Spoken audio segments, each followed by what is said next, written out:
Entonces, ¿estamos en hora? Sí, doctor. Sí, ¿no? Ya empezamos entonces.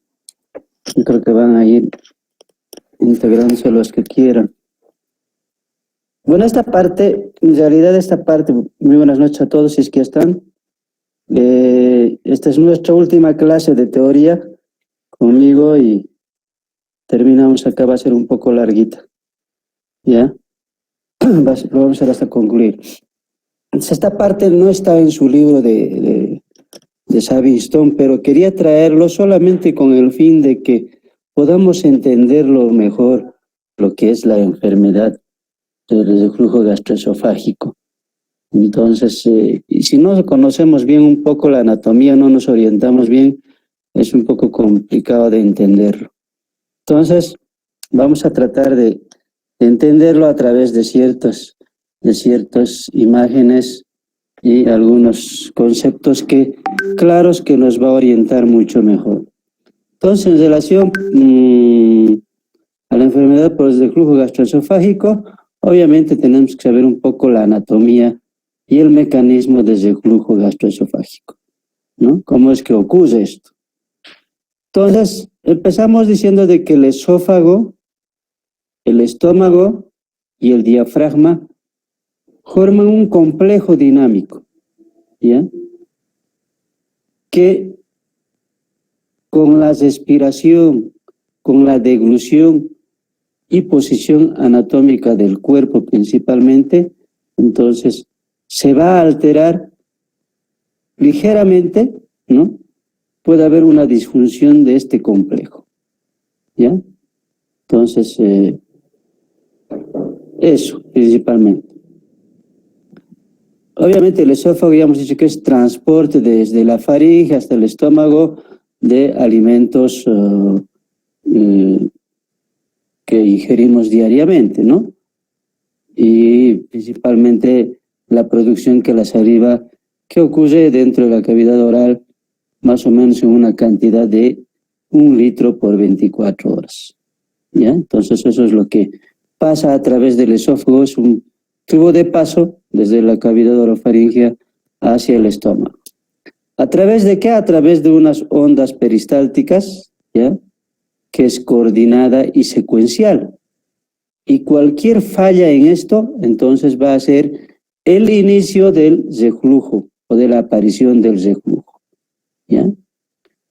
¿Qué otra condición habría para que haya reflujo? Resulta que normalmente la presión en el esfínter esofágico inferior es mayor a 30 milímetros de mercurio. Entonces, si la presión baja menor a 30, entonces también sería otra consecuencia para que haya reflujo gastroesofágico. Entonces, vean que es importante eso. Dos cosas, ¿no ven? Entonces, la alteración de la peristalsis causa reflujo severo y daño de la mucosa, ¿no? Esta dismotilidad se encuentra en 50% de los pacientes con enfermedad por reflujo gastroesofágico, ¿no? Y es severa alrededor del 20%. Vale decir que entonces el reflujo gastroesofágico realmente es una enfermedad muy alto en los pacientes. Por eso será que todo el mundo toma antiácidos, ¿no? Yo creo que en cada familia no existe alguien que no tome antiácidos.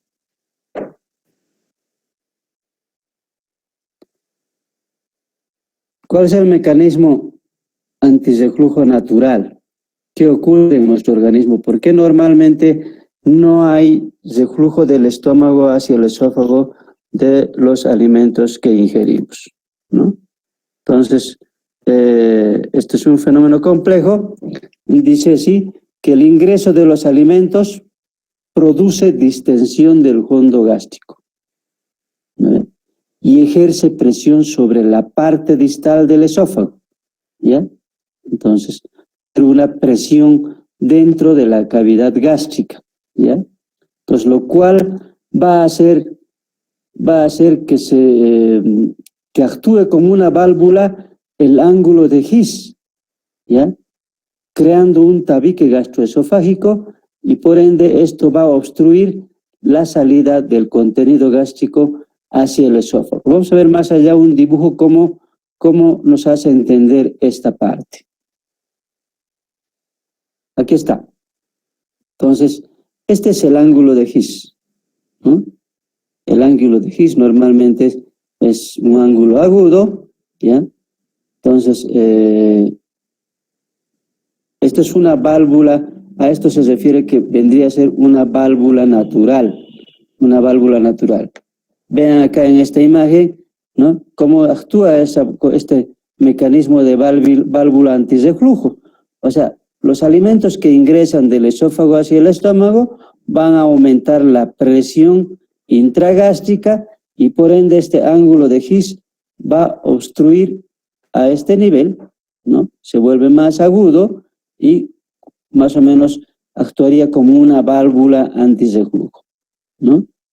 Entonces, hay una distensión del fondo gástrico sobre el esófago.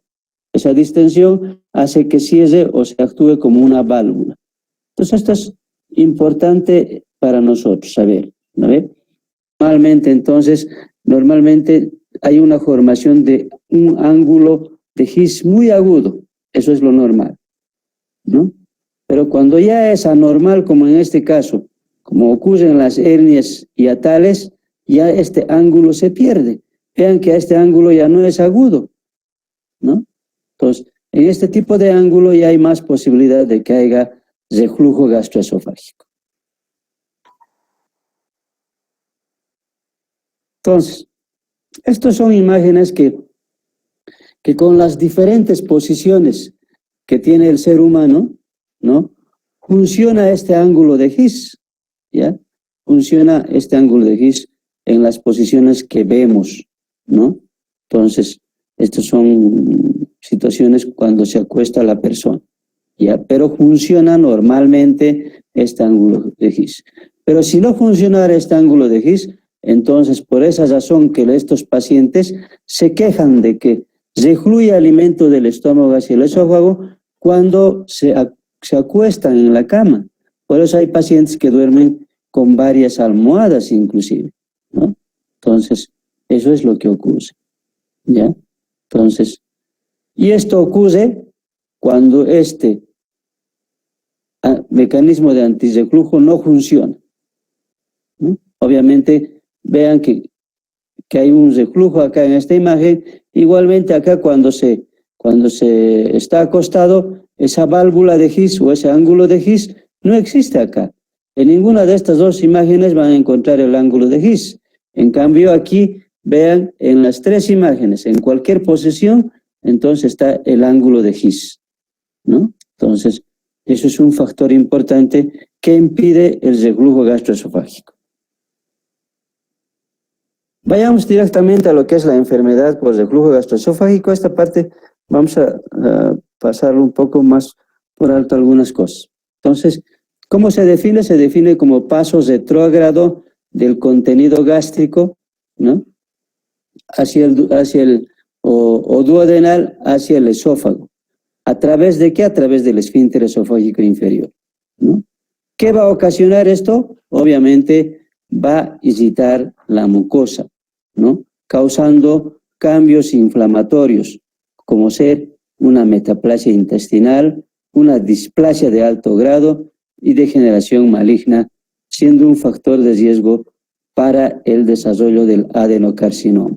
Entonces, vean qué importancia tiene esta enfermedad. Entonces, bueno, dice, pacientes con enfermedad por el reflujo gastroesofágico presentan síntomas persistentes, limitantes, a pesar del tratamiento médico. Entonces, en ellos debe considerarse una cirugía antirreflujo, principalmente laparoscópica. ¿Cuál es la fisiopatología? Entonces, los mecanismos antirreflujo endógenos comprenden dos. ¿Cuáles son? Uno es el esfínter esofágico inferior, que tiene una zona de presión mayor a 30 milímetros de mercurio. Normalmente, si esta presión disminuye, y es un factor que ayuda al reflujo. El segundo es el aclaramiento esofágico espontáneo. ¿Qué significa este aclaramiento esofágico espontáneo?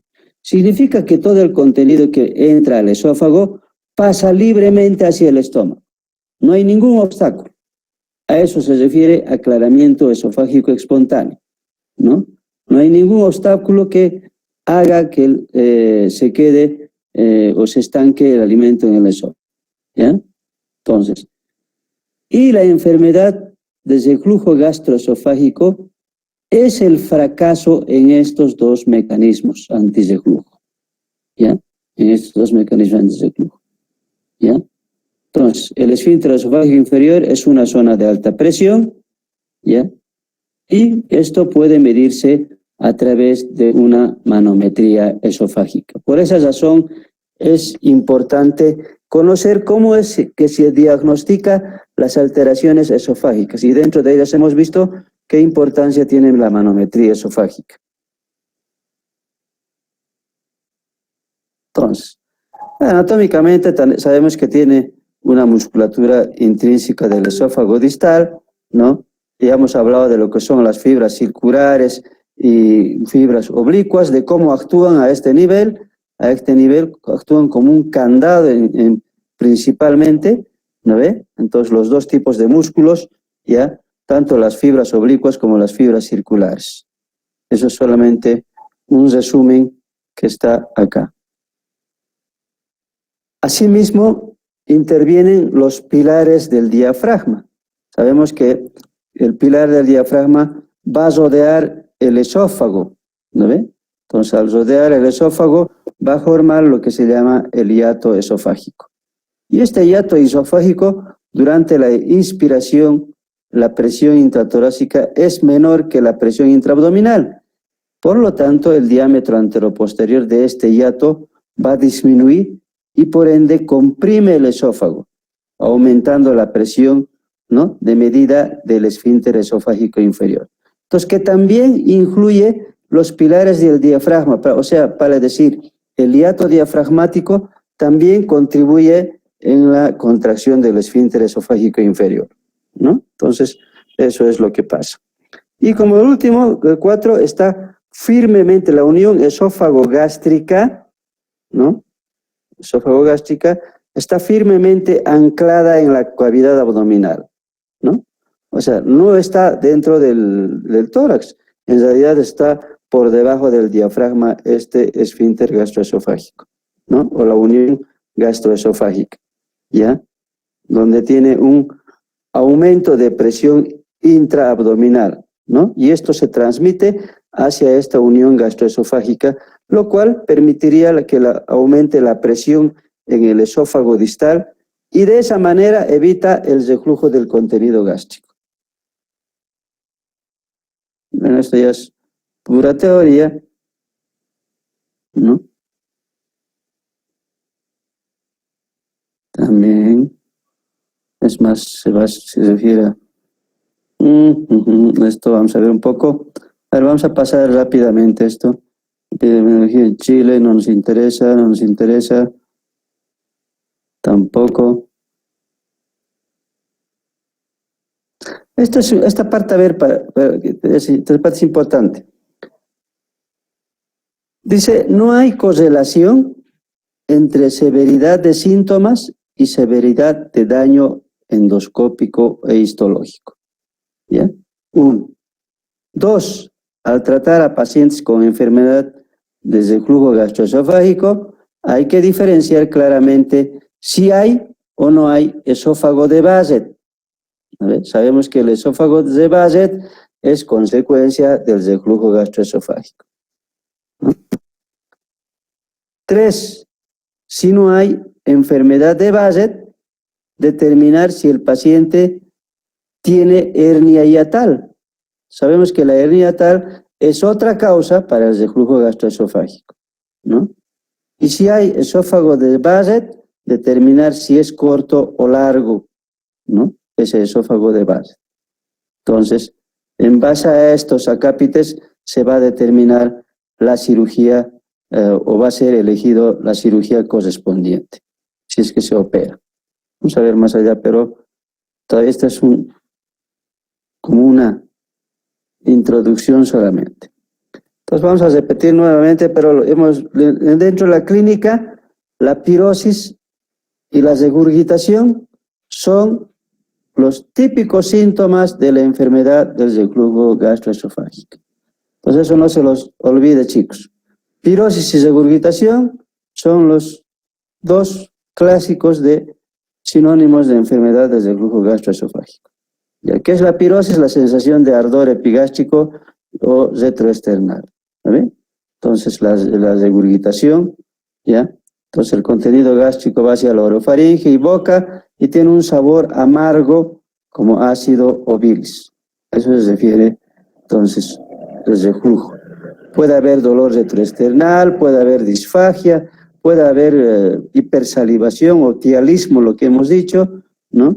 Puede haber dificultad progresiva para dormir en decúbito dorsal, ¿no? Estos pacientes casi siempre duermen sentados por esa dificultad. Entonces estos pacientes también van a tener eruptos frecuentes, ¿no? Síntomas extraesofágicos como ser dolor torácico, disfonía, tos crónica, otitis, caso de reflujo severo asociado a agitación de varias áreas. Entonces todos estos síntomas podría presentar este tipo de pacientes. Bueno, y acá ya habla un poco del diagnóstico. Sabemos que la endoscopía alta es un pilar fundamental para el diagnóstico. Vean como en esta imagen, a través de una endoscopía, cómo hay estas áreas de irritación esofágica, ¿no? Hay áreas de irritación esofágica, ¿ya? Entonces nos puede mostrar esta endoscopía una esofagitis, ¿ya? Una metaplasia intestinal, un esófago de Barrett, una estenosis péptica puede haber, como en este caso hay una estrechez del lumen, ¿no? Nos puede detectar si hay cáncer, un cáncer eventual, ¿ya? Entonces, pero en un 50-60% es normal, ¿ya? Endoscópicamente. Aunque ese 50-60% es muy poco, ¿no? ¿No les parece? O sea que casi la mitad de la gente tendría alguna alteración en el esófago. Eso más o menos se refiere. Entonces es importante la endoscopia para determinar este tipo de enfermedades. Bueno, esto tampoco no les interesa, van a llevar seguramente ustedes. Es el esofagograma con bario.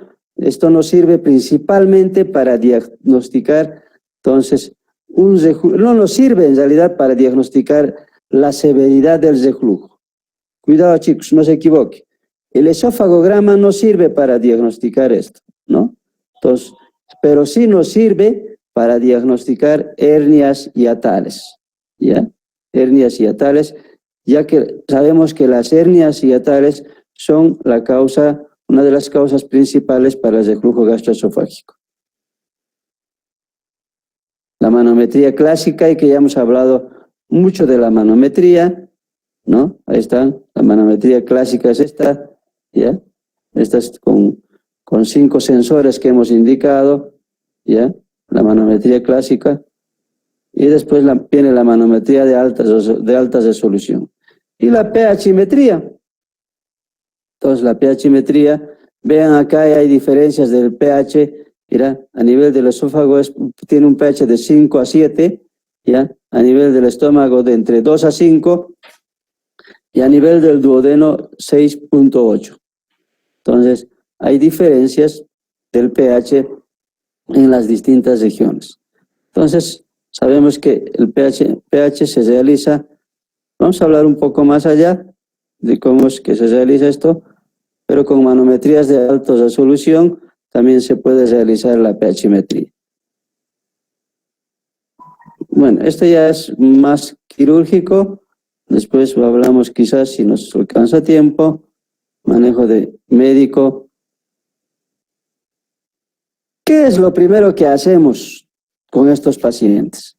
Se tiene que hacer nomás un control, un tratamiento médico y principalmente. Y para el tratamiento médico muchos pacientes usan antiácidos, muchos usan inhibidores de bomba de protones. Entonces son medicamentos que están tomando a diario los pacientes, ¿no? Entonces, manejo médico, sigo con manejo con inhibidores de bomba de protones, ¿ya? Esto es más cirugía, no les interesa mucho a ustedes.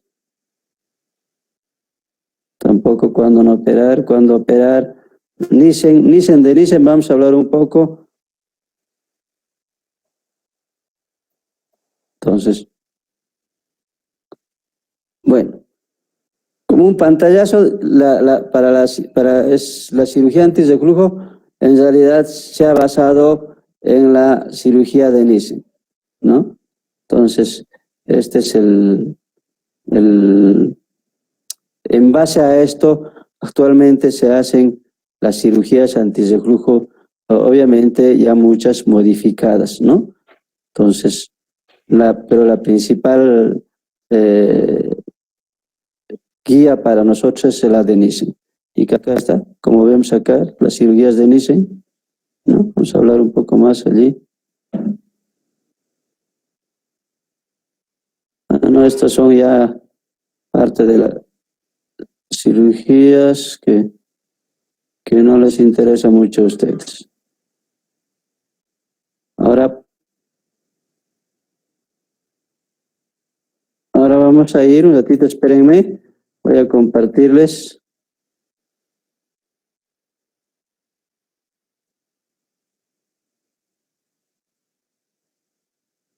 Ya. Eso como una introducción que no está en su libro de ustedes, ¿ya? Para que podamos entenderlo mejor. Ahora vamos a tocar. A ver, esperen un rato.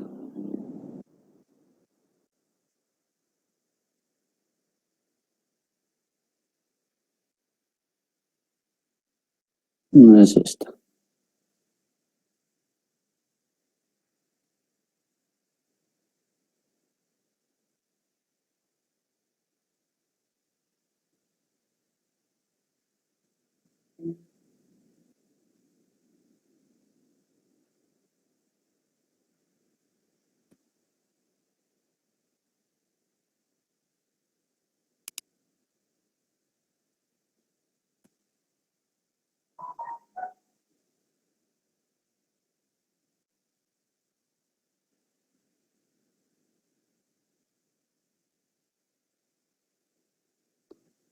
Bueno, ahora sí nos vamos a abocar un poco a lo que es la patología en sí. Hemos hablado un poco de la anatomía, de cómo es que puede haber o puede producirse el reflujo gastroesofágico, ¿no? Entonces, a ver qué es lo que dice acá. Entonces, se considera un trastorno benigno, ¿ya? Siendo más frecuente del esófago, ¿ya? Entonces, la enfermedad por reflujo gastroesofágico es frecuente en las patologías de esófago, ¿ya? Afectaría a millones de personas, ¿no? En todo el mundo, ¿ya? Entonces, el mecanismo ya hemos dicho que es el flujo retrógrado del contenido gástrico a través del esfínter esofágico inferior. Y se manifiesta como un síntoma principal que es la pirosis, ¿no? La pirosis acompañado de reflujo gastroesofágico. Entonces, estos síntomas, a medida que pasa el tiempo, va a empeorar en forma progresiva, ¿no? En forma progresiva, se van a hacer más frecuentes, más persistentes y más molestos también, ¿ya? Pueden causar más tardíamente complicaciones primarias y secundarias, como ser la estenosis, puede haber úlceras, puede haber metaplasia, como hemos dicho, puede haber displasia, puede haber cáncer de esófago, puede haber una enfermedad pulmonar, ¿ya? Asma o fibrosis, esto por broncoaspiraciones, ¿no?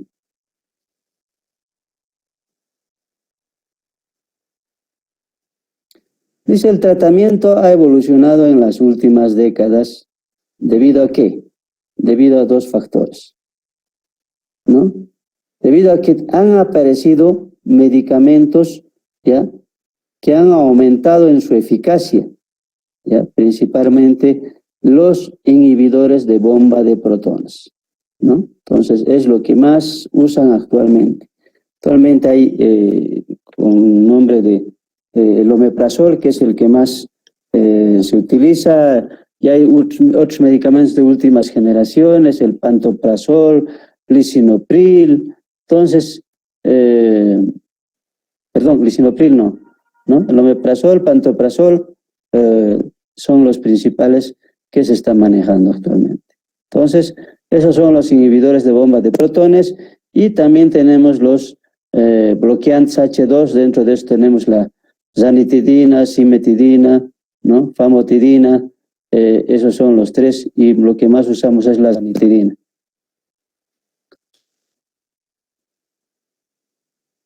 Entonces, en muchos de estos casos de enfermedad, estos medicamentos son los que serían suficientes para controlar este tipo de enfermedades, ¿no? Entonces, además, también se puede acompañar este tratamiento médico de cambios de estilo de vida, ¿ya? Cambios de estilo de vida.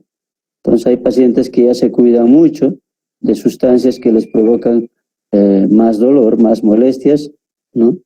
Entonces, por esa razón, muchas personas cambian de estilo de vida.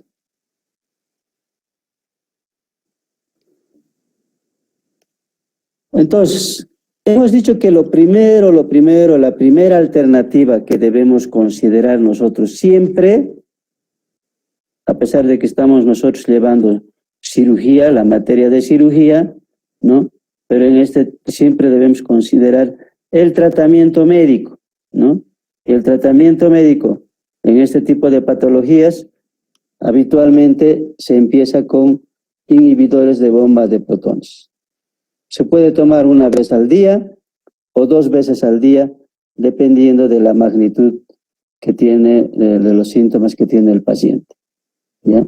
Entonces, pero como nuestra gente casi siempre es indisciplinada, no cumple normalmente con las indicaciones, pues estos pacientes a veces empiezan a probar varias marcas de inhibidores de protones, o a veces mezclan, a veces toma un día, después lo deja.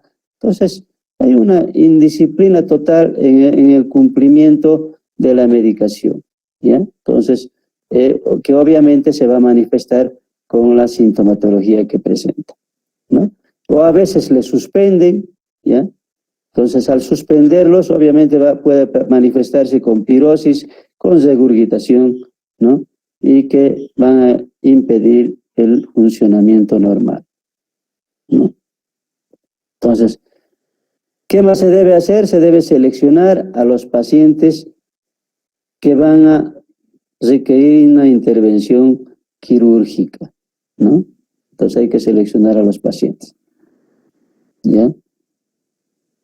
Y para que sea intervenido quirúrgicamente, nosotros tenemos que estar seguros, bien seguros de que ha fracasado el tratamiento médico, ¿no? Entonces, estos pacientes que han tomado durante mucho tiempo, más de 6 meses indican algunos, ¿ya? Más de 6 meses, a veces hay gente que está tomando años, ¿ya? Entonces, si ha fracasado a ese tratamiento médico, entonces recién se les ofrece una cirugía correctiva de reflujo gastroesofágico, ¿ya? Entonces, eso principalmente. Seguimos con tratamiento médico. Hemos dicho que a raíz de esta enfermedad, muchos pacientes van a cambiar de estilo de vida, ¿no ve? Entonces cambian totalmente de estilo de vida y van a también consumir sus medicamentos, ¿ya? Como son los inhibidores de bomba de protones. ¿Y cuáles son esos cambios que tienen que pasar estos pacientes? Pueden perder el peso, se cuidan mucho, ya empiezan a bajar de peso, dejan de fumar, pueden dejar de fumar si quieren, aunque esto es difícil porque la verdad es que hay mucha gente que fuma, ¿no? Entonces, eliminar los alimentos desencadenantes, como ser las gaseosas, las bebidas alcohólicas, ¿no? Después, tiene que haber comidas en pequeñas porciones y tienen que ser más frecuentes las comidas. ¿Por qué esto? Porque sabemos que en estómago vacío es donde más molesta. Entonces, como es a consecuencia de una secreción gástrica exagerada, entonces no hay con qué aplacar esa acidez, por ende, entonces se sugiere comidas en pequeñas porciones y más frecuentes, ¿ya? Si el paciente tiene estreñimiento, igual hay que tratar de eliminar ese estreñimiento, ¿no ve? Entonces, porque de alguna manera, si no hay buen tránsito intestinal, obviamente se va a estancar hacia la parte proximal. Y eso influye también en el reflujo gastroesofágico.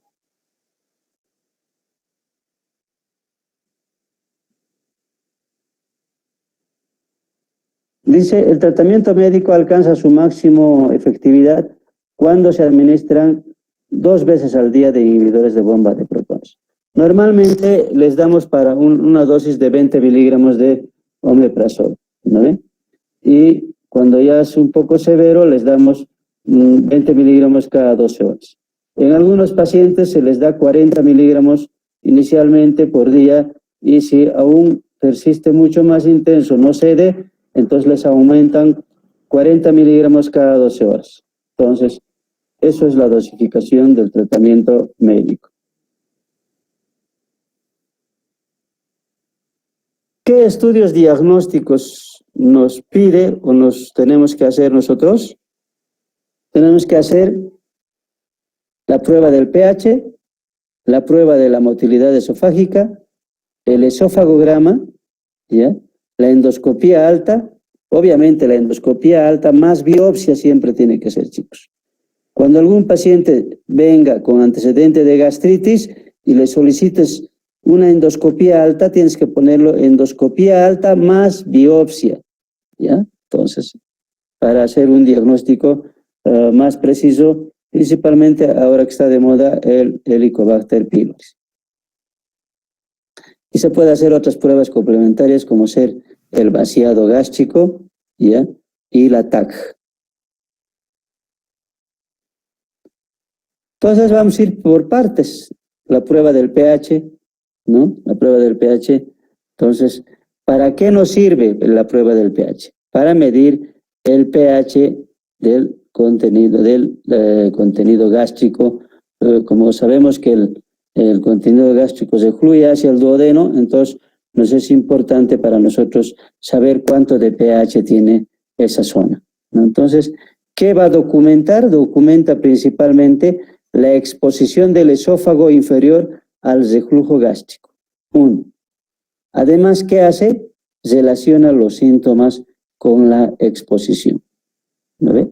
Entonces, cuanto mayor exposición, entonces habrá pues mayor sintomatología de reflujo y pirosis, de una disfagia inclusive, ¿no ve? Entonces, eso tendría que ocurrir. ¿Cómo se hace esta prueba? Ya hemos explicado en algún momento cómo se hace. Se conecta una sondita hasta la cavidad, hasta la zona que nos interesa, se conecta y eso se va a conectar a una grabadora que recoja los datos en 24 a 48 horas, ¿no? El anterior dato hemos dicho 24 horas. Entonces, ese es el tiempo en que tiene que medirse el pH gástrico, ¿ya? Entonces, para eso es lo que nos interesa en esto.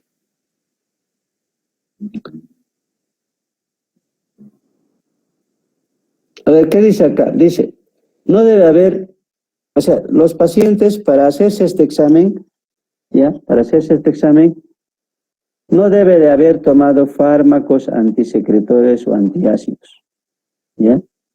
Entonces, tenemos que suspender nosotros a pacientes que están tomando cualquier inhibidor de bomba de protones o medicamentos antiácidos, Entonces hay que decirles que suspendan 5 días a 2 semanas antes de la prueba del pH. Después viene la prueba de la motilidad esofágica, ¿vale? Esta prueba de la motilidad esofágica la vamos a hacer a través de la manometría de alta resolución, ¿vale? Entonces lo hace a través de la manometría de alta resolución, que va a permitir evaluar si las contracciones son fuertes o eficaces, si hay trastorno de motilidad, ¿no? Si el esfínter esofágico en algún momento es incompetente, ¿ya? Inclusive nos va a ayudar a diferenciar de otros trastornos como ser la acalasia, la esclerodermia, ¿no? Ya para el tratamiento de este tipo de pacientes, ¿no? Entonces, eso nos ayuda. Eso es lo que hacemos con la prueba de motilidad esofágica, ¿ya?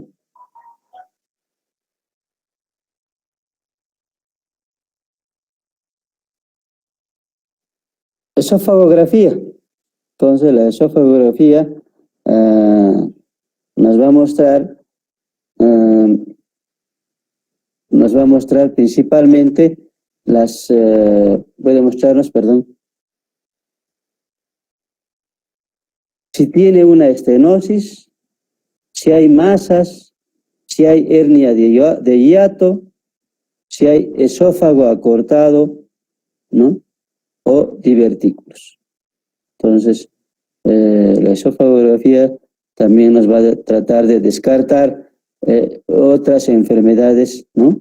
O que se van a acompañar con el reflujo gastroesofágico.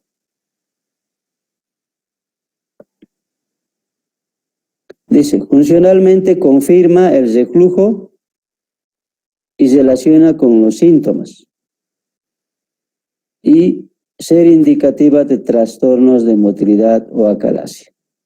O sea, este examen nos ayuda, ya hemos dicho, a hacer un diagnóstico del funcionamiento del esófago, ¿no?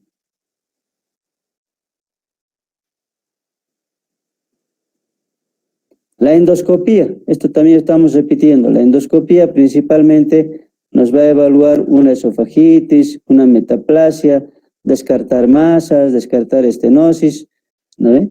Entonces, esto principalmente esófago dilatado o tortuoso puede ser indicativo de trastorno motor del esófago, ¿ya? Hernias de hiato, principalmente las hernias de hiato nos van a ayudar a diagnosticar, ¿no?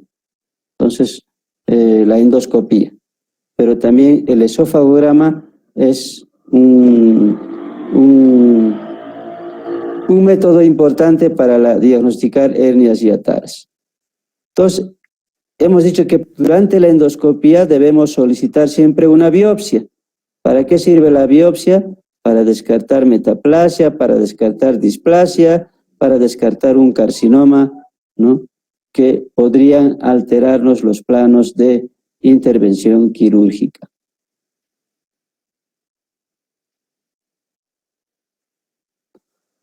Entonces dice, si no hay coincidencia entre las conclusiones del estudio diagnóstico, ¿ya?, y los síntomas del paciente, tenemos que seguir evaluando y buscando qué otras causas podría tener ese paciente, ¿no?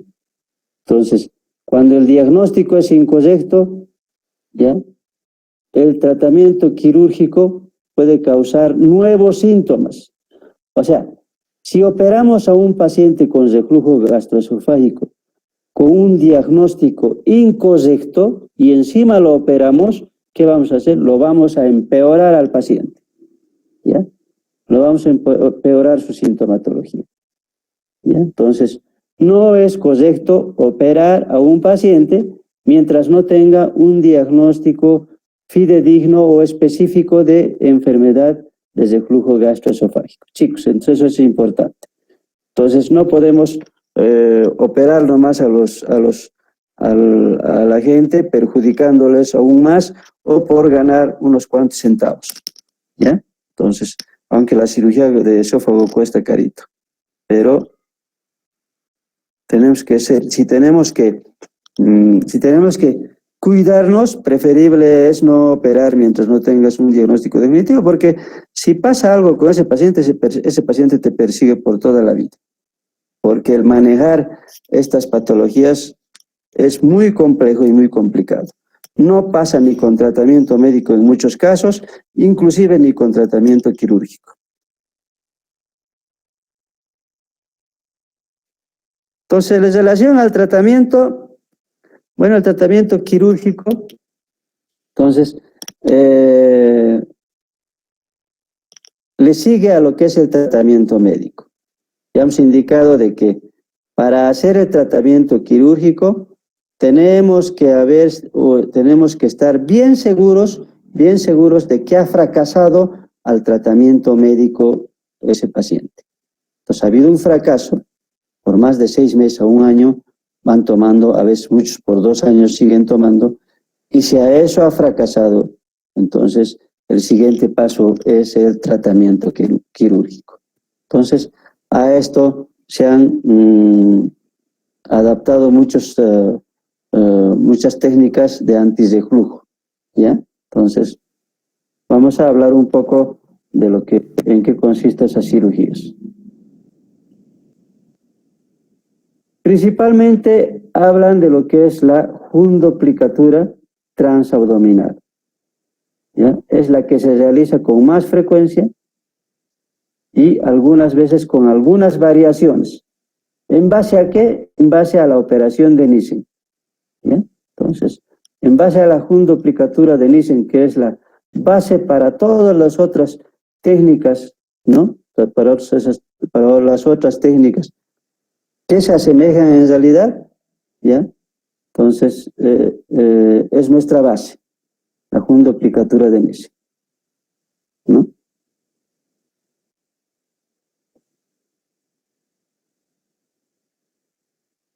Entonces, ¿cuáles serían los principios básicos de la cirugía? Principios básicos de la cirugía que debemos considerar cada cirujano son preservar los planos tisulares y los revestimientos naturales, ¿ya? Para no tener ninguna complicación, ¿ya? Identificar y preservar los 2 nervios vagos, identificar bien la unión esófago-gástrica, porque esa parte está cubierta por grasa y hay que pelarlo bonito, ¿ya?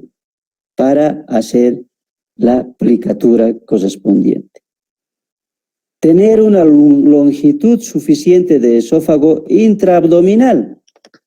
Entonces, si no tenemos una suficiente longitud de esófago intraabdominal, que normalmente sabemos que mide entre 3 a 6 centímetros, ¿no ve? Entonces, un esófago corto menor a 2 centímetros, si le haces una Nissen ya, o una fundoplicatura, ya probablemente sigas teniendo la sintomatología de reflujo gastroesofágico. Entonces, no va a ser bien operado. ¿Qué otra cosa? Restablecer el ángulo de His, ¿no ve? Restablecer el ángulo de His. Sabemos que esta nos sirve como una válvula, hemos indicado. Entonces, esto es la fundoplicatura de Nissen, ¿ya? Que ya les he mostrado, consiste y sigue siendo el gol estándar de la cirugía como cirugía antirreflujo, ¿ya? Vean entonces cómo es que se hace. En realidad está debajo del diafragma este tipo de cirugía. Por esa razón, en la anterior diapositiva que les mostré decía cirugía antirreflujo de Nissen, ¿ya? Pero por vía laparoscópica. Es que realmente llegamos más fácilmente por laparoscopía a esta región que por vía abierta. Alguna vez lo he hecho por vía abierta, es complicadísimo porque no hay cómo entrar, es incómodo entrar a esa parte del esófago. Entonces, más fácil es llegar por vía laparoscópica, ¿ya? Una sola vez he hecho en forma abierta, en forma convencional, hace buenos años, porque todavía no estaba muy de moda lo que es el laparoscopio y no teníamos todavía nosotros en el hospital bien. ¿ya? Entonces, pero actualmente es por vía laparoscópica, no hay otra. Entonces, ¿la técnica en qué consiste? La técnica consiste en realidad, consiste en crear o recrear, si se puede decir, su libro dice recrear un esfínter alrededor de la unión gastroesofágica. ¿Cómo vamos a recrear? Envolviendo el fondo del estómago alrededor del esófago, ya sea por vía laparoscópica o por vía convencional, ¿no? O por cirugía robótica actualmente, ¿ya? Entonces, ¿qué se hace? Primero se va a incidir en el ligamento gastrohepático, hay que visualizar bien el ligamento frenoesofágico, ¿no? Hay que cuidar las arterias hepáticas para no hacer sangrar, ¿ya? Y una vez que se moviliza bien el esófago circularmente, ¿no? Porque tenemos que movilizar circularmente el esófago, conservando los nervios vagos anterior y posterior, ¿no? Y recién se sujeta el fondo gástrico y se lleva como un circular, como una corbata hacia el estómago, perdón, hacia el esófago, ¿no?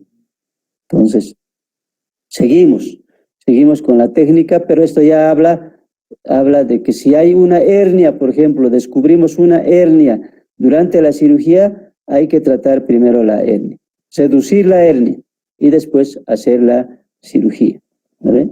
Entonces, acá dice movilizar la grasa que se encuentra normalmente en la cara anterior del esófago y estómago para descubrir bien el esófago y ver los nervios vagos, para no lesionar los nervios vagos. La clave es mantener los vagos, no podemos incidir en ellos, ¿no? ¿Ya? Tras la movilización esofágica gástrica y suficiente exposición de la unión gastroesofágica verdadera, se lleva la punta júndica a lo largo de la línea de las arterias gástricas cortas y se pasa por detrás del esófago, ¿no? Para crear la aplicatura, ¿ya? Entonces se hace la maniobra de lustrado para asegurar la movilidad adecuada y evitar que haya tensión o lo comprima mucho al esófago principalmente. Pues todo eso lo que hemos hablado es esto.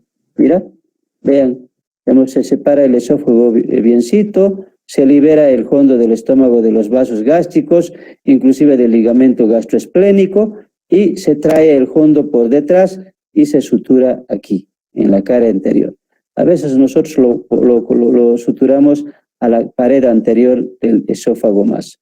Depende del cirujano, porque muchos cirujanos dicen, no hay necesidad, solo es suficiente con suturar el estómago. Y por acá tiene que pasar un instrumento normalmente, libremente, que significaría que tiene una buena relajación o un buen lumen principalmente.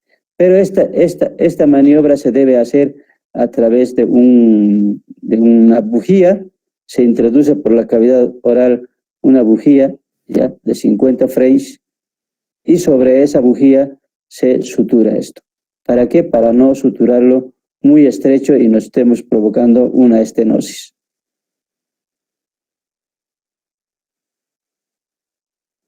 Aquí está.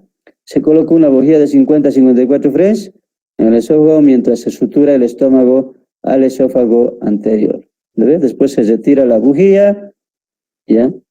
Entonces, eso es toda la parte técnica que se describe, ¿ya? Además dice, al paciente hay que dejarlo siempre durante la noche una sonda nasogástrica, ¿ya? Una sonda nasogástrica para la descompresión del estómago.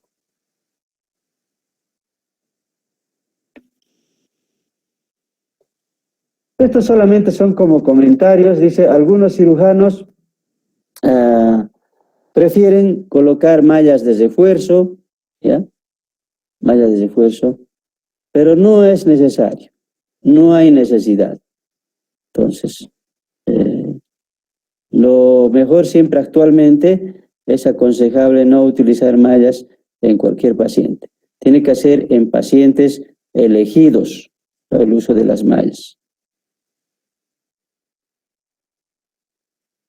Ahora, inclusive la aplicatura tenemos que elegir, ¿ya? La aplicatura tenemos que elegir, ¿ya? Entonces, podemos elegir el de 360 grados, que es la aplicatura completa, prácticamente lo circunda todo el esófago, ¿no? Podemos usar la de una Nissen parcial o casi Nissen con 300 o 320 grados, ¿no? La Nissen completa es la de 360 grados. Estas otras son de 300 a 320 grados, ¿no? Entonces, esto nos permitiría cierta capacidad para eructar, para vomitar, disminuyen los síntomas de disfagia y plenitud. Entonces, otra técnica es la técnica de Toupet, perdón. Toupet es una aplicatura de 270 grados, ¿no? ¿Ya? Entonces, este Toupet solamente va a suturar a este fondo gástrico a las caras laterales del esófago, como ven acá, dejando libre la parte anterior del esófago, ¿ya? Entonces, eso es otra técnica.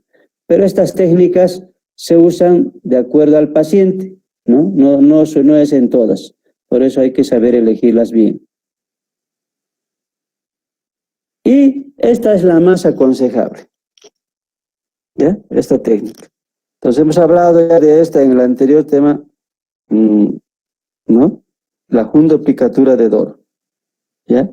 Que viene a ser de 180 grados, solamente va a suturar al borde, a la cara lateral izquierda del esófago, ¿no?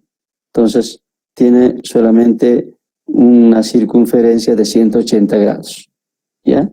Eso es la diferencia. Y otra técnica que está ya descrita, bueno, principalmente otra vez los endoscopistas, ¿no? Es el dispositivo de Lynch, ¿ya? Este dispositivo de Lynch es un anillo de cuentas magnéticas de titanio y se coloca alrededor del esfínter esofágico inferior, como se ve acá. Entonces, ¿qué va a hacer esto? Va a actuar como como un circular que va a comprimir el esfínter esofágico inferior y de esa manera evitaría el reflujo gastroesofágico, ¿no? Como en esta imagen, como va la flecha y se vuelve la flecha.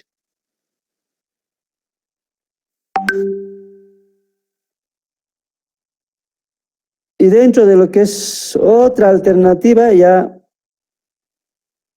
en pacientes que tienen reflujo biliar gástrico, que tienen obesidad, que tienen diabetes, que tienen alteraciones de la motilidad esofágica, se les puede ofrecer este tipo de cirugía que es la esófago-yeyunostomía en Yedezuko, ¿no? Esta es la cirugía, ¿ya? Entonces está ahí una anastomosis acá del yeyuno al esófago. Entonces, esta cirugía se los puede ofrecer en casos de que el paciente tiene mucha dificultad, ¿no? De hacerse nomás las otras cirugías.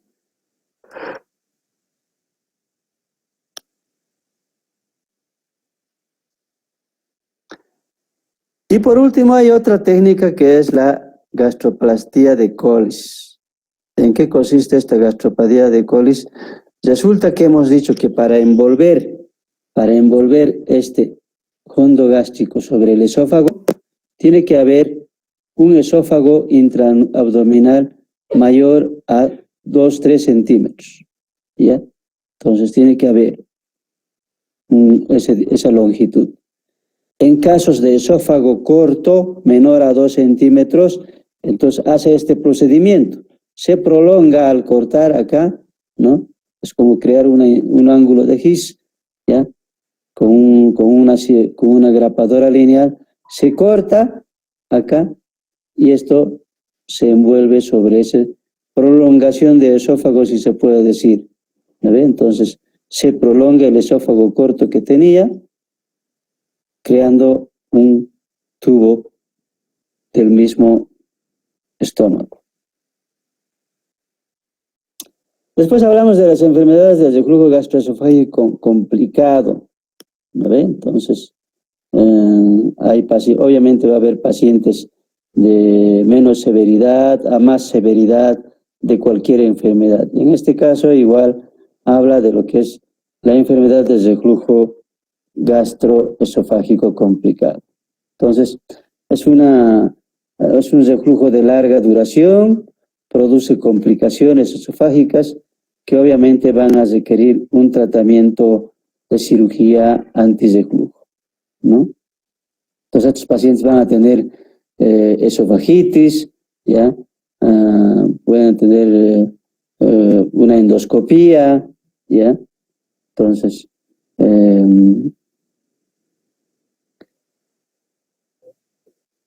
acá dice pacientes con esofagitis más biopsia, o sea, cuando se los hace una endoscopía más biopsia y a través de la biopsia encontramos otras patologías como son la candidiasis, por ejemplo, no es para operar a este paciente. A este paciente solo tenemos que hacerle un tratamiento médico, ¿no? Entonces, para eso hacemos los diferentes procedimientos diagnósticos para descartar otras patologías concomitantes a la enfermedad de reflujo gastroesofágico, ¿ya? Entonces, estos pacientes pueden no aliviarse con un tratamiento quirúrgico. Entonces, solamente van a aliviarse con un tratamiento médico, ¿no? ¿Qué más debemos hacer? Debemos que hacer, como hemos dicho, tomar biopsia en todos los pacientes que tienen estenosis para descartar principalmente procesos malignos, ¿ya? También tenemos que descartar esófago de Barrett, ¿no? Mediante una biopsia, ¿ya? Y esto se debe hacer la biopsia de los 4 cuadrantes a intervalos de 1 centímetro para evaluar la displasia y el cáncer en el esófago, ¿no? Y en base a todo esto, tenemos que tratar de elegir si corresponde o no corresponde realizar la fundoplicatura, ¿ya? Entonces, eso es. Ahora hablamos de las hernias.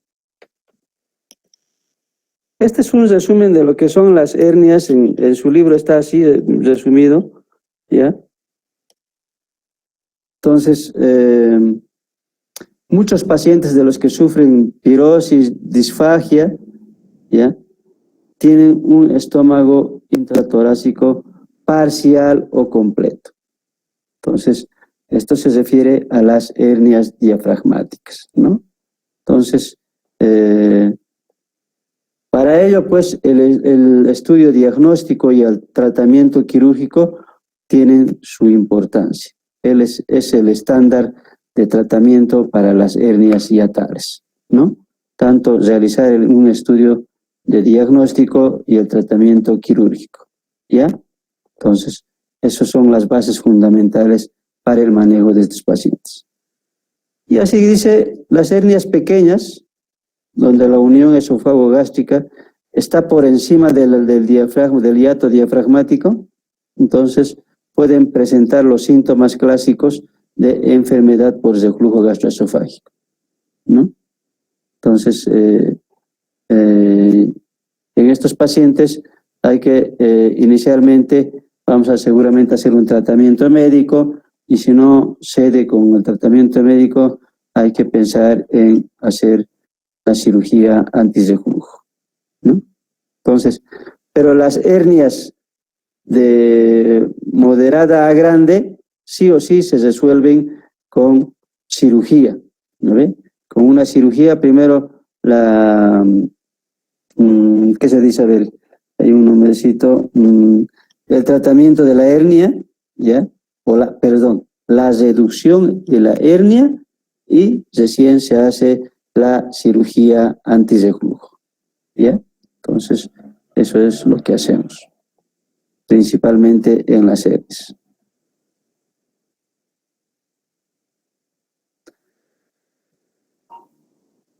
¿Cuál es el diagnóstico? ¿No? ¿Cómo hacemos el diagnóstico? Lo hacemos en este tipo de pacientes, tenemos que hacer función pulmonar, ¿no? Hacer una evaluación cardíaca, ¿ya? Ya que estos pacientes pueden tener alteraciones pulmonares por el mismo hecho de que hay contenido dentro del tórax que les va a dificultar la parte de ventilación mecánica, ¿no? Entonces, se puede hacer pruebas manométricas, ¿ya? ¿No? Pero esto no es posible en las hernias gigantes, o en las hernias grandes, en las hernias hiatales grado 3, grado 4, ya no va a ser posible hacerlas una manometría esofágica. Principalmente se puede hacer en una hernia hiatal tipo 1, ¿no? Entonces, ¿esto para qué? Para elegir bien al paciente y ver si tenemos que hacer una fundoplicatura o hacer una fundoplicatura más gastroplastía o fundoplicatura de colis. Entonces, en base a eso, entonces vamos a elegir tanto la técnica quirúrgica principalmente. Obviamente van a sentir un alivio cuando se reduce la hernia del tórax hacia el estómago, va a haber un alivio de su sintomatología, ¿no? Pero, sin embargo, a pesar de la cirugía, pueden tener síntomas de reflujo y necesitar fármacos antisecretores. Entonces, casi siempre hay las posibilidades, ¿no? Las posibilidades. Así los operes, entonces no se va a resolver completamente las hernias hiatales, ¿ya?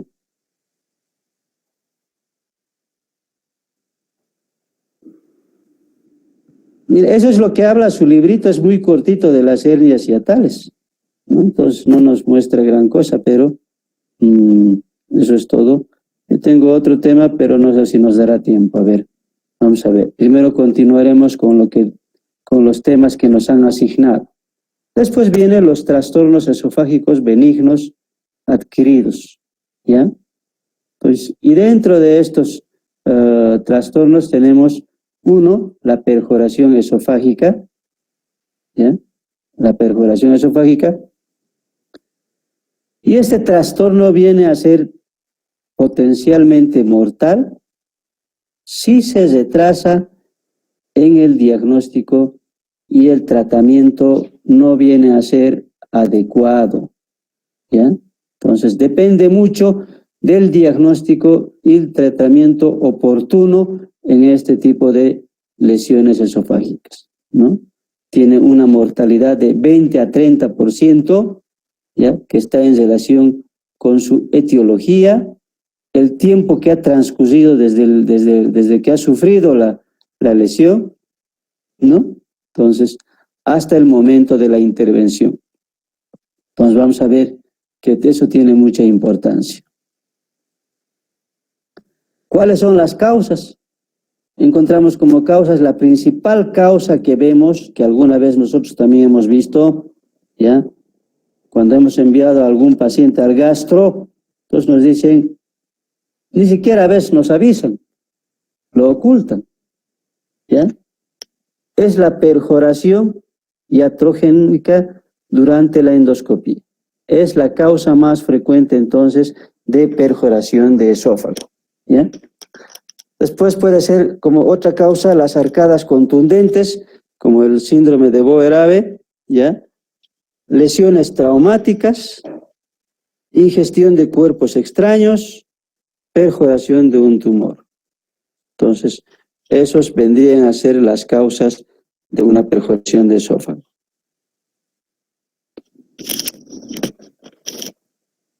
Si actuamos inmediatamente en este tipo de lesiones, como dice acá, dentro de las 24 horas, vamos a tener mejores resultados de intervención y tratamiento a estos pacientes, ¿ya?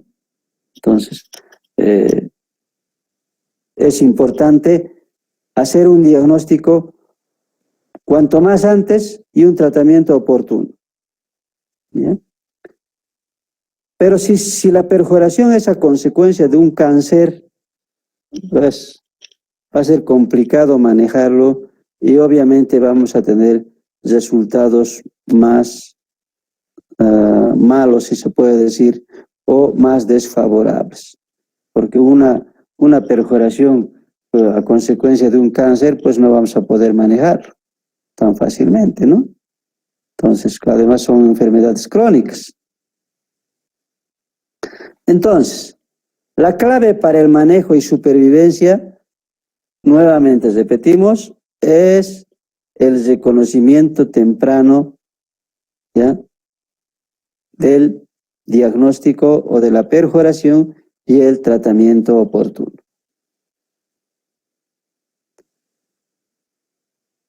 Podemos sospechar de lesión o perforación de esófago cuando el paciente presenta dolor epigástrico, dolor en cuello en la garganta o la garganta, cuando presenta disfagia, ¿ya? Y cuando al examen físico nos presenta estos hallazgos: una crepitación en el tórax, el cuello o la cara, puede haber hinchazón del cuello, puede haber sensibilidad epigástrica, voz nasal, o sea, la voz puede alterarse, ¿ya? Entonces, esos podemos encontrar, pero a veces estos hallazgos a la exploración podrían ser normales, dice. Eso dice su libro, ¿no? Entonces, eso al examen físico, ¿ya? Al examen físico podríamos no encontrar también nada, ¿ya?, ninguno de estos síntomas. A pesar de la lesión o perforación que tiene, podríamos no encontrar ninguna de estos síntomas, ¿ya?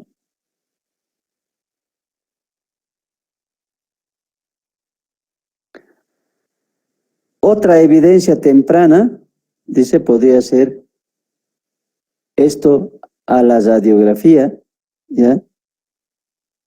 Aire cervical o en mediastino, aire abdominal libre, desame pleural en rayos X de tórax, ¿no? Un ataque puede observarse aire en el mediastino, aire o líquido en periesofágico, ¿no?, en una tomografía.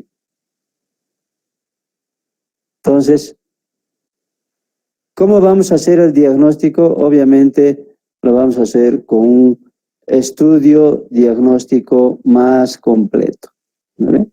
Entonces ahí ya tenemos que emplear o ejecutar nuestra batería de exámenes complementarios que tenemos a mano.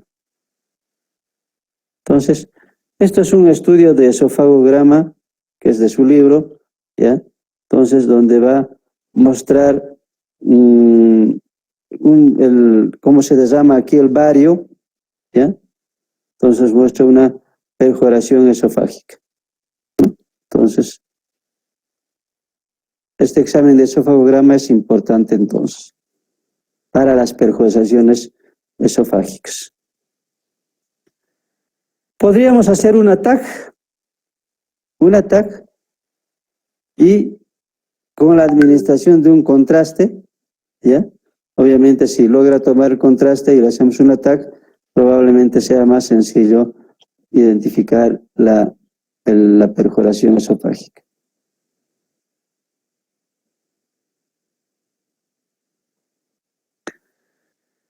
Si hay dificultad con estos exámenes, pues se puede hacer inclusive una laringoscopía directa, una endoscopía, ¿ya? Una endoscopía para tratar de identificar la perforación, ¿no? Entonces, es importante hacer una endoscopía también.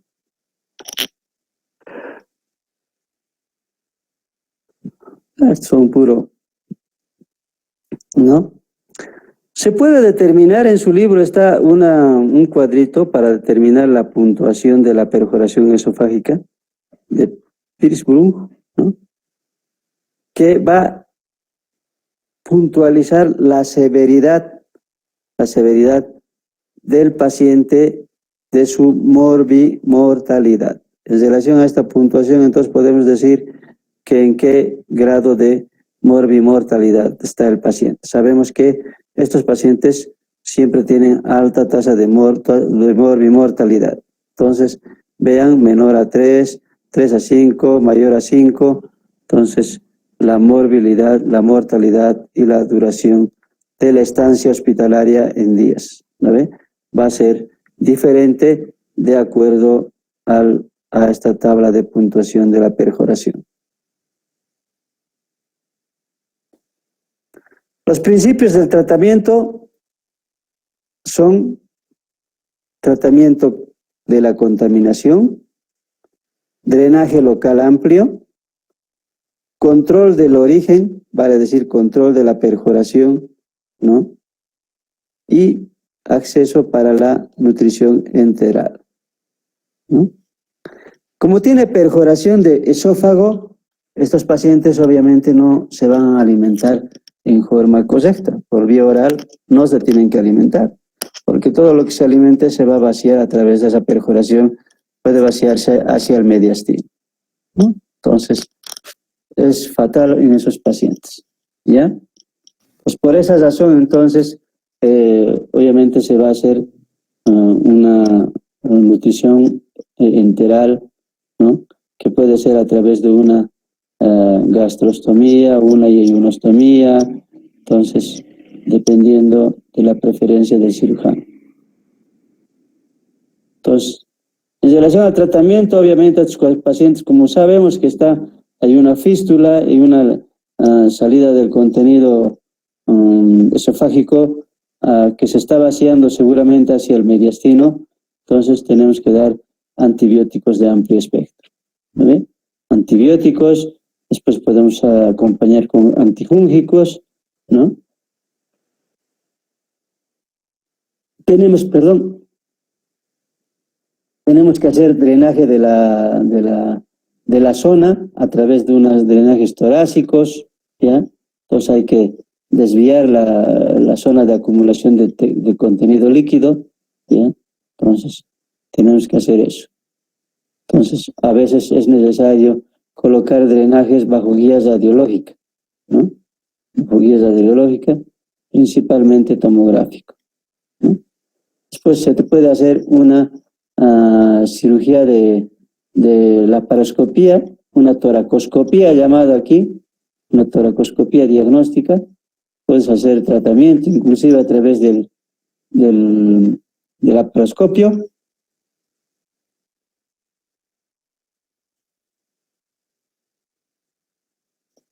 No seguimos con tratamiento, tenemos que controlar el origen, también dependerá del estado del paciente, la gravedad y la localización de la perforación y experiencia del cirujano. Entonces, para controlar el origen, vale decir la salida del líquido a través de esa perforación, entonces tiene que nomás haber estas características del médico, ¿ya? O del paciente. Que el paciente esté en buen estado, ¿ya? Tiene que estar los más en condiciones sanas y obviamente depende mucho de la experiencia del cirujano para resolver estas patologías.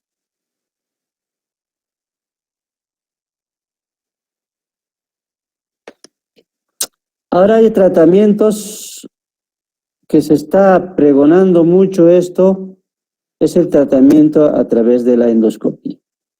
¿Qué es lo que hacen a través de la endoscopía? ¿No? Entonces, están resolviendo colocando prótesis a estos pacientes, ¿no? Están colocando endoprótesis, ¿ya? Principalmente en las perforaciones pequeñas, en las perforaciones que son recientes, en las perforaciones que tienen mínima contaminación, ¿no? Y si es un lugar accesible, fácilmente accesible, entonces se prefiere hacerlo un tratamiento endoluminal o endoprótesis, como hemos visto cómo se resuelve actualmente con una grapadora lineal, el divertículo de Schenker, ¿no? Entonces lo mismo acá. Y el tratamiento quirúrgico. Para el tratamiento quirúrgico hay varias zonas de abordaje. En las perforaciones altas se abordan a través de una incisión del lado izquierdo del cuello, y si la perforación se encuentra en la parte media del esófago, se realiza toracotomía derecha, y si la perforación está en el esófago distal, se realiza toracotomía izquierda o una laparotomía. Entonces, para eso es importante identificar la localización de la perforación esofágica, si es proximal, medial o distal. Y en base a eso se sugiere los diferentes abordajes, ¿no? También es importante los estudios radiológicos para ver si hay desame pleural, ¿no? Entonces, eso principalmente. ¿Y qué otros estudios se puede hacer? Entonces ya hemos dicho que se puede hacer exámenes de radiología para ver desmanes del lado derecho e izquierdo, y en base a eso modificar la vía de abordaje, ¿no? Entonces, las vías de abordaje por cirugía mínimamente invasiva, actualmente en buenas manos, es mucho mejor, ¿ya? Es mucho mejor. Entonces hay gente que ya está haciendo por vía toracoscopías diagnósticas, cirugías algunas cirugías ya están haciendo, ¿no? Entonces existen cirujanos torácicos que están interviniendo en esta parte, obviamente acompañado de los cirujanos generales que saben más de lo que es el esófago. Siempre hay que identificar la zona de perforación para ver cuál va a ser tu vía de abordaje, ¿no? Además, siempre tenemos que hacer una miotomía, ¿ya? Para exponer la lesión, porque si no hacemos una miotomía no vamos a poder ver la lesión, ¿no? Entonces, hay que hacer un desprendimiento de los tejidos desvitalizados, ¿no? Una evaluación de la extensión de la lesión y ver las consideraciones para su reparación de esa lesión. Esto ya es pura teoría, lo pueden leer en su libro, pero vamos a tratar de verlo entonces cada uno de ellos. Dice: cualquier signo de obstrucción, sea en la calasia, sea en tumor, en estenosis, tumor, debe subsanarse en el momento de la cirugía, ¿ya? Entonces, en el momento de separar la perforación, al mismo tiempo se tiene que separar si tuviese esas otras alteraciones el paciente, ¿ya? Dice: si las lesiones son pequeñas, se puede hacer una separación en 2 capas, ¿no? Entonces, al mismo tiempo realizando una cobertura con un colgajo, sea del músculo intercostal o grasa pericárdica o pleura o epiplomo. Entonces, con cualquiera de esos, una vez afiado, lo puedes cubrir, ¿ya? Si son lesiones extensas, entonces hay que seguramente desvitalizar, ¿no? Hay que tratar médicamente mediante una fístula, ¿ya? Hay que tratar de que se fistulice eso hacia afuera, ¿ya? Ese contenido que sale del esófago tenemos que sí o sí exteriorizar para que no dañe el tejido ahí adentro. Entonces, ¿a través de qué? Se puede exteriorizar a través de una sonda en T que usamos para la exploración de la vía biliar, ¿no? Entonces, o otro material, hay que exteriorizar, pero ese contenido, ¿ya?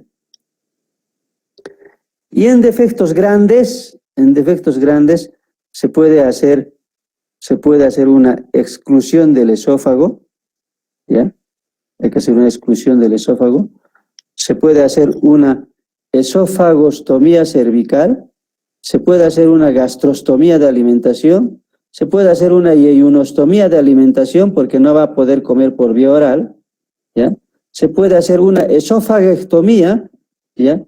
A través del colon o intestino delgado, ¿no? Entonces se lleva el colon, sea, anastomosia hacia el esófago o el intestino delgado. Como hemos dicho, se puede hacer una gastrostomía y una yeyunostomía, ¿no? Yeyunostomía en guía de Zuko. Después tenemos la ingestión de cáusticos. ¿Qué tenemos en esta ingestión de cáusticos? A ver, vamos a ver, ¿qué hay? Dice que la mayoría se produce en los niños por descuidos, ¿ya? Generalmente va a pasar por descuido en forma accidental, ¿ya? Y en adultos es generalmente por un intento de suicidio, ¿ya? Entonces, nosotros en el Hospital Viedma tenemos a diario pacientes intoxicados, ¿ya? Tenemos intoxicados principalmente con carbamatos, raticidas. Carbamatos, raticidas es un carbamato, ¿no? Entonces, algunas veces hay pacientes que vienen de áreas rurales, como usan mucho para curar sus sembradíos, entonces a veces hay mucha gente que usa insecticidas como la gramoxone. Tomar el gramoxone ya es fatal. Puede estar bien el paciente un buen tiempito, pero con seguridad a la larga va a provocar una cicatrización y una estenosis fatal, ¿no? Prácticamente esos pacientes muchas veces llevan una vida pues totalmente muy difícil, ¿no? Entonces eso pasa. Y el patrón de lesión va a variar, obviamente va a variar, de acuerdo inclusive a la cantidad de sustancias cáusticas que toma, de acuerdo a su agresividad de cada sustancia. Entonces hay sustancias que pueden lesionar, que pueden producir lesiones superficiales o quemaduras superficiales, ¿no? O de un segmento corto nomás, y hay otras sustancias como ser el gramoxone, por ejemplo, provoca una necrosis total de toda la pared del tubo digestivo, ¿no? Entonces,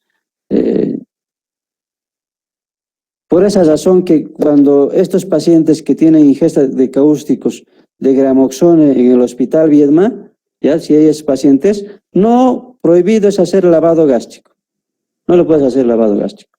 Como provoca una necrosis, puedes empeorar su lesión o perforar el esófago fácilmente, ¿ya? Entonces, hay que saber cuándo, en qué casos poner sonda nasogástrica y en qué casos no poner sonda nasogástrica para hacer los lavados gástricos, y en qué pacientes se puede hacer lavados gástricos y en qué pacientes no se debe hacer lavados gástricos.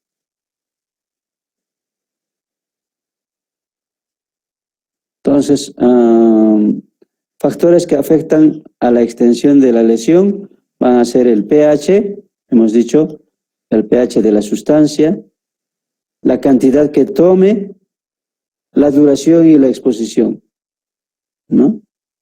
Entonces, se cree que, como hemos dicho, la evaluación y el tratamiento de estos pacientes requiere de una especialidad, requiere de la experiencia y del buen juicio del médico que lo va a manejar. Generalmente, en casos de intoxicación, ya allí en el Hospital Viedma ya muchos de los médicos residentes ya saben. Inclusive tenemos un manual de cómo se maneja estos pacientes, ¿no? Un manualcito que ha sacado uno de los toxicólogos y se basa en eso. Entonces, tiene que ser nomás de manejo especializado. En una evaluación inicial es importante que participe el cirujano, ¿ve? Porque no sabemos si ese paciente a la larga va a llegar a una cirugía o no. Entonces, por si acaso es necesario que esté el cirujano ahí.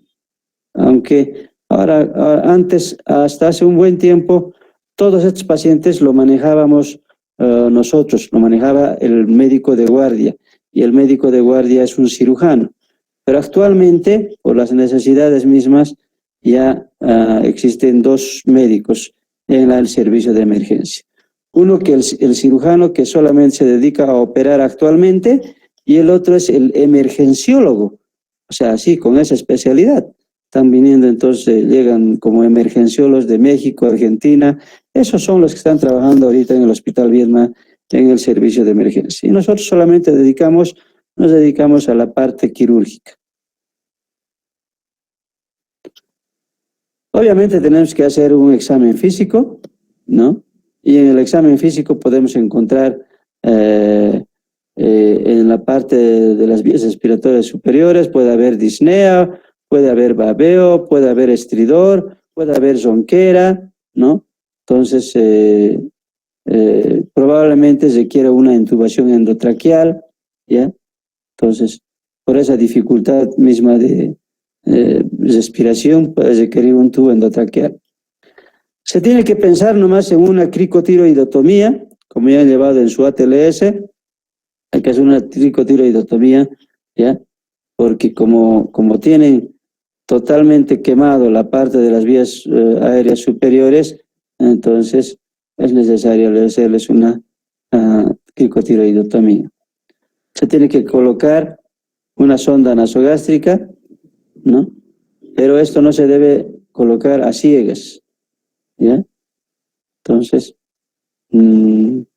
¿qué otras cosas más se puede hacer posteriormente? Se puede hacer estudios radiológicos, ¿ya?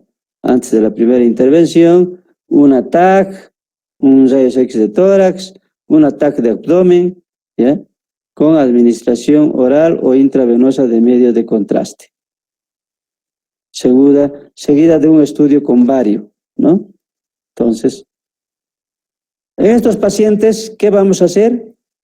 Hay que nomás hacer unas evaluaciones continuas, ¿ya? Inclusive una vez que pasa en el quirófano hay que hacer nuevamente una nueva evaluación porque esos pacientes pueden ir empeorando a medida que pasa el tiempo, ¿ya? Entonces, se tiene que hacer. Hemos dicho que en muchos casos la endoscopía no nos sirve en estos pacientes que han tomado cáusticos, ¿ya? ¿Por qué? Por la posibilidad de perforación o provocar lesión iatrogénica en el esófago. Entonces, sí o sí no lo vamos a hacer endoscopía, salvo que realmente necesitemos saber cuánto de extensión tiene la lesión, pero tiene que estar hecha por un endoscopista experimentado, ¿no? Entonces, no cualquiera. Entonces, acá igual tienen en su libro ustedes este esquema de clasificación para la ingestión de cáusticos, ¿no ven? Entonces, a través de esto va a hacer una puntuación, grado 0, 2, 3, sí. Perdón, esto no hay problema, esto está en su libro. Igualmente a todos estos pacientes hay que darles antibióticos, sí o sí antibióticos de amplio espectro, ¿no? Entonces, es importante.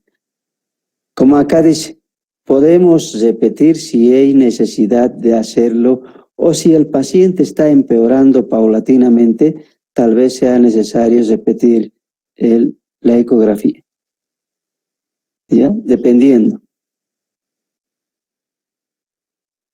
Se tiene que hacer otra reevaluación, unas evaluaciones frecuentes a estos pacientes, porque no sabemos en qué momento pueden empeorar. Los pacientes que se han intoxicado a veces aparentan estar bien, y en horas empeoran, ¿no? Ahí vemos en emergencia, vemos que inmediatamente empeoran y a veces es necesario ponerlos a una ventilación mecánica a pesar de la posibilidad de lesión orofaringea. La cirugía puede variar en estos pacientes desde una endoscopía, ¿no? Una gastrostomía, una yeyunostomía, la alimentación, en casos de que el paciente no pueda alimentarse por vía oral. Se puede pensar en una esofagectomía, se puede pensar en una gastrectomía, ¿ya? Entonces, más la resección del intestino delgado con derivación proximal, vale decir una gastrostomía, una esófagoanastomosis, esófago de Yedezuko, ¿no? Entonces se hace ese tipo de cirugía. Obviamente va a tomar su tiempo de recuperación, meses de recuperación. Estos pacientes padecen mucho tiempo, ¿ya? Pueden salir del hospital, puede a la larga complicarse en su casa porque esas quemaduras que sufre el esófago van a ir a cicatrizar y al cicatrizar pueden provocar una estenosis esofágica, ¿no? A largo plazo, entonces, pueden provocar una estenosis, unas fístulas, ¿ya? Entonces, no se recomienda el uso de corticoides de forma habitual, ¿no? Y es importante que se le haga a estos pacientes, y primero que cuando llegamos inicialmente podemos hacerlos una dilatación temprana, ¿no? Si hay estenosis, colocar una endoprótesis esofágica, que esto es una medida aceptada actualmente, ¿ya? Principalmente por los gastroenterólogos endoscopistas, ¿ya? Entonces muchos están habituados a colocar prótesis. Y por último viene la ingestión de cuerpos extraños. La ingestión de cuerpos extraños, entonces, son pacientes que podrían accidentalmente ingerir cuerpos extraños. Mucho se ve, a veces hay gente que está jugando en la boca con algún cuerpo extraño, botones, o tapas de botella, ¿no? O inclusive agujas, ¿ya? Inclusive agujas, entonces pueden tener estos problemas.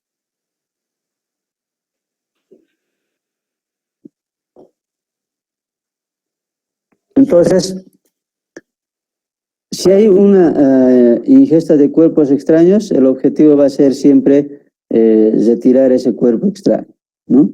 Entonces, y para eso, pues, es muy importante el endoscopista en estos casos. El endoscopista sí es muy fundamental en estos casos, bajo anestesia general o bajo anestesia de sedación, lo hacen tratan de retirar este cuerpo extraño si se encuentra en esófago. Y esto ocurre principalmente también en niños, ¿no? Entonces, dice que no hay que empujarlo enérgicamente hacia el estómago cualquier cuerpo extraño, porque al empujarlo podemos desgastar o lesionar o perforar el esófago, ¿no? Entonces, casi siempre es necesario lubricar el esófago tomando lubricantes como ser agua, ¿no? Entonces, que podrían ayudar a que pase este cuerpo extraño hacia el estómago, ¿no? Entonces, también se pueden hacer, si está todavía el cuerpo extraño en la cavidad oral y proximal más bien al esófago, se puede utilizar pinzas especiales, ¿no? Pinzas especiales de endoscopía para tratar de retirar cualquier cuerpo extraño que esté en ese lugar.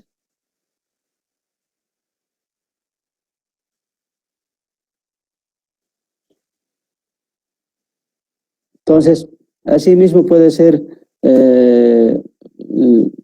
útil el esofagoscopio rígido, ¿no? Para ver entonces los cuerpos extraños, ¿ya?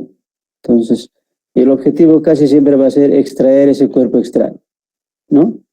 Entonces podemos hacerlo también, si pasa hacia el estómago o hacia el tracto digestivo, podemos hacerlo la extracción del cuerpo extraño a través de una laparoscopía o una laparotomía, ¿no?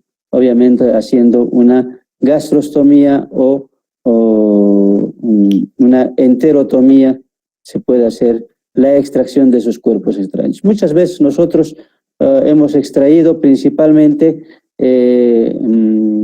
bolsitas de droga, bolsitas de cocaína en esos pacientes transportadores que los llaman, ¿no? Casi muy frecuentemente en el Hospital Viedma tenemos la necesidad de operarlos a estos pacientes porque hay pacientes que se obstruyen, provocan una obstrucción intestinal alta y por ende hay que hacer retiro de estos objetos que están obstruyendo, ¿no? Entonces se puede hacer una evaluación radiológica, tomográfica, ¿ya? Antes de intervenirlo para identificar dónde está. Generalmente cuando se toman estos cuerpos extraños a estos pacientes, les solicitamos una placa radiográfica de abdomen de pie, ¿ya? una placa radiográfica de abdomen de pie, y si se puede hacer una TAC más, lo hacemos una TAC, ¿no? Pero estos pacientes, sí o sí, posteriormente hay que mandarlos al psiquiatra, ¿no? Porque casi siempre tienen conductas psiquiátricas no normales, ¿no? O muchas veces son, a lo que hemos visto nosotros, son gente joven, son chicas jóvenes principalmente, ocurre esto en mujeres, ya que por decepciones amorosas van a sufrir este tipo de lesiones, ¿no? Entonces, a veces hay que internarlos en forma involuntaria a pesar de no tener espacio en el hospital, porque como son pacientes psiquiátricos, entonces hay que nomás tener cuidado con este tipo de pacientes. Listo, por último está la fístula tráqueo-esofágica benigna, ¿no? La fístula tráqueo-esofágica benigna habla de una fístula que ocurre entre el esófago y la tráquea, ¿ya? Esto principalmente puede estar causado por intervenciones quirúrgicas o cuerpos extraños en el mediastino superior, ¿no? Por ejemplo, se observa mucho esto en pacientes que tienen por mucho tiempo una sonda endotraqueal, ¿no? Una traqueostomía, ¿ya? Una sonda nasogástrica. Esto puede pasar en pacientes que están en terapia intensiva por mucho tiempo, ¿no? Entonces, suele manifestarse esto por infecciones respiratorias, ¿ya? Recurrentes o persistentes, donde va a haber salida de contenido bilioso y o salival por la traqueostomía, ¿no? Entonces, si sale mucha saliva por la traqueostomía, además sale características medio verdosas, entonces tenemos que pensar en que haya probablemente una fístula tráqueo-esofágica, ¿ya? Entonces, se puede hacer un esofagograma para su diagnóstico o una tomografía computarizada con contraste también se puede hacer, ¿ya? Entonces, principalmente el esofagograma, ¿ya? Se tiene que hacer una endoscopía, una broncoscopía para que sea una evaluación más completa, ¿no ve? Entonces, asimismo, si es necesario retirar la traqueostomía para realizar esta endoscopía, se lo tiene que hacer. Ya una vez identificada la fístula traqueoesofágica, los principios de tratamiento son eliminar la causa, considerar la exclusión de la fístula, vale decir, hay que exteriorizar esta fístula, ¿no? Se podemos usar a través de una endoprótesis, ¿ya? O una derivación hacia externamente, hemos dicho a través de una sonda puede ser, ¿ya? Una reparación o la cicatrización retardada, ¿no? Vale decir, si no hay un gran débito o una salida de contenido esofágico que es cada vez menos, entonces podemos esperar a una cicatrización retardada, llamada también cicatrización secundaria por segunda intención, ¿no? Entonces, a eso se llama. En un paciente estable, ¿no?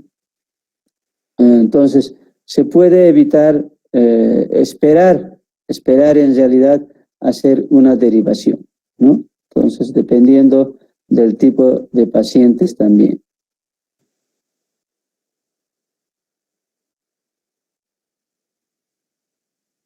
Bueno, estas son las vías de acceso para tratar de ir a cesar, cesar esas fístulas traqueosofágicas, ¿no ve? Podemos hacer una fístula enteral y descompresión gástrica. Puede realizarse con sondas de gastrostomía y ionostomía que de alguna manera van a descomprimir, ¿no? Pueden ayudar a descomprimir, ¿ya? En este tipo de pacientes. Pero lo más indicado es exteriorizar esa fístula hacia afuera, ¿no? Entonces, eso es la clave. También se está usando mucho la endoprótesis esofágicas, ¿ya? Al colocar una endoprótesis esofágica, lo que estamos haciendo es tapar ese orificio de salida del esófago, ¿no? Y de esa manera, pues, evitar que el contenido gástrico siga saliendo a través de esa fístula. ¿Y dónde va a salir? Va a salir siempre casi a mediastino. Por último tenemos lo que es el anillo de Sankowski, ¿ya? Que significa un engrosamiento fibroso, concéntrico, no es maligno, ¿no?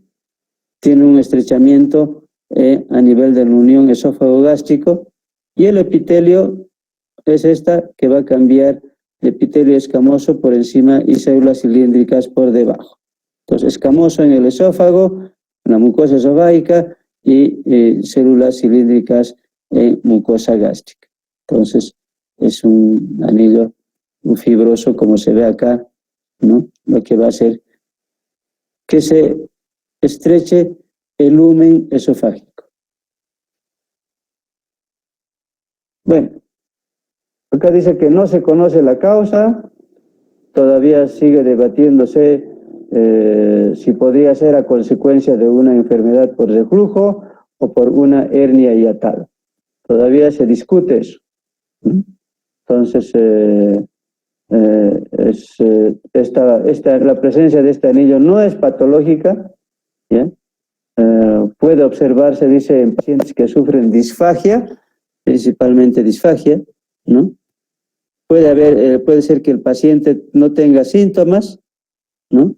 Generalmente se hace diagnóstico por esofagograma o una endoscopía, ¿ya? Y el tratamiento se va a hacerse bajo dilatación con bujías de balón o balón de agua, ¿ve? Entonces, se puede hacer dilataciones esofágicas. Casi siempre hacemos dilataciones. La primera acción es la dilatación esofágica. Los mandamos al gastro y solicitamos que hagan dilataciones esofágicas. O sea, siempre hay pacientes que se quejan de disfagias, de dificultad de alimentación. Entonces, en esos pacientes los mandamos al gastro para que les completen sus exámenes.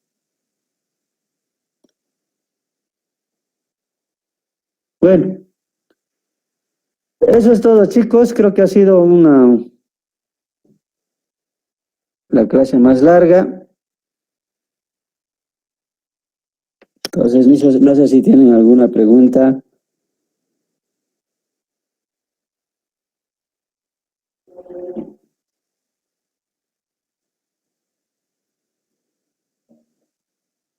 Y aquí terminaríamos todo lo que es esófago, todo lo que se referente a patologías esofágicas. Y allá yo creo que ya viene después con las patologías malignas de esófago. Entonces, pienso que es importante que lean poco a poco. No es tan sencillo a veces entenderlos con una lectura, ¿no? Entonces, lo que tratamos de hacer, yo creo que cada docente trata de hacer entender cada tema que les dicta, ¿no? Entonces, espero de que de alguna manera les haya servido estos 4 días de clases que hemos tenido, pues, pero tienen que leerlo siempre ustedes, ¿no? Ahí está su libro. ¿Alguna pregunta, chicos?